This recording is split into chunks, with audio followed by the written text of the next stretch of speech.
Hey, what's up? Scoring or shaping? I know, both are crucial to make a beautiful loaf of sourdough bread. But my question is, what if I don't shape my sourdough bread? Does a perfect score help me and save my bread? Or a well-shaped sourdough without scoring still gonna give me a good bread with a nice crumb? Let's find it out together, shall we? Very quick, let me show you how I made two mini sourdough bread. You can always check the description for the recipe. Mix all the ingredients together: salt, active sourdough, bread strong flour and water. Grab the piece of dough to clean your bowl. And this was today's hack. Let it rest for 30 minutes, then two set of stretch and fold. Of course, two set of coil fold.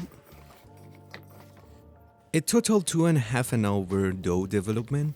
Then I let the dough finish its ball fermentation for 2 hours. For recipe and my method, you can check out the rest of the videos on my channel. Once the dough is smooth and elastic, I let it finish its ball fermentation. And now the dough is ready to pre-shape. Release from the bowl, separate it into two pieces. And now the moment of confusing. What in the world I'm going to do? I'm gonna shape one of these bad boys as usual. Pre-shape it with the help of the surface, round it up and put it aside for 20 minutes, uncover on the counter. And the other one, I'm not gonna shape it. It's sad, right? Look at it. It's horrible. This one gorgeous, that one horrible. After 20 minutes, I'm gonna use more flour because the dough, the one I didn't shape, is so sticky. And somehow transfer it into the Benetton. I just sealed the edges so at least it can hold its shape. And the other one, of course, my regular shaping method. I have a video for that. You can check it out later.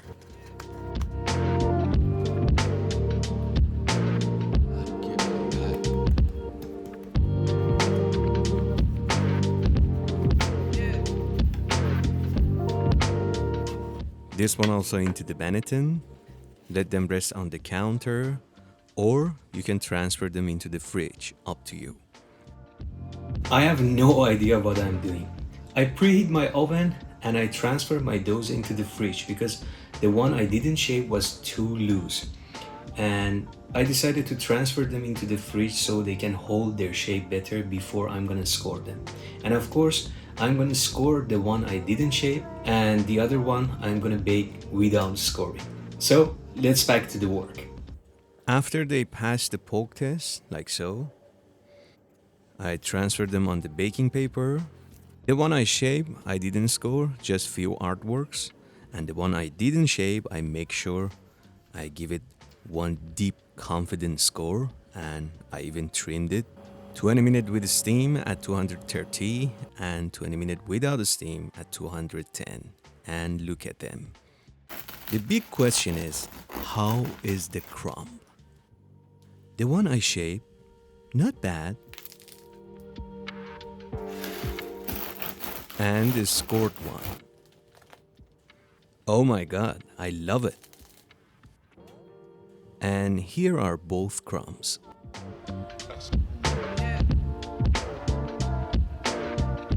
This experiment shows us the importance of both scoring and shaping. Let me try both and see what is the difference. The one I didn't score. The crust is nice, crispy, and the crumb feel a little bit wet, but nothing wrong with it. The taste is amazing. And scoring without shaping.